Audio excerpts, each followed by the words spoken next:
Hi class, for this problem, we're gonna find two values. We're gonna find the slope of the line, which is technically on part A. And then we're also gonna find the y-intercept. We're told that all of these coordinate points are part of a linear equation. So that means that they're actually on a line. Now, to find the actual slope of it, you only need a total of two coordinate points. So let me just use the first ones. I'm just gonna say that this one here is equal to your x1 comma y1. And then the second one here is gonna be your x2 comma y2. And you can use any of the coordinate points to find the slope.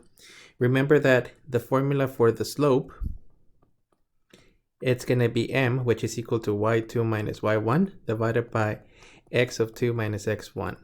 Your y2 here is equal to negative 78 minus your y1. Oh, hold on, I wrote it wrong. So our y2, it's technically, in this case, the negative 14 minus our y1, which is technically the negative 78. And then over your x2, it's going to be 0 minus your x1, which is the negative 2. And let me simplify the top. So this will be negative 14 plus 78. And then at the bottom, we technically have the 0 and the plus 2.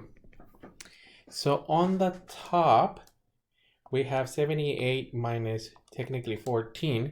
It's equal to the values of 64 positive divided by 2. Divided by 2 is going to give us a 32. So in this case, the value of m, or the slope, is equal to the values of 32, or 32 over 1. I'll circle it as 32.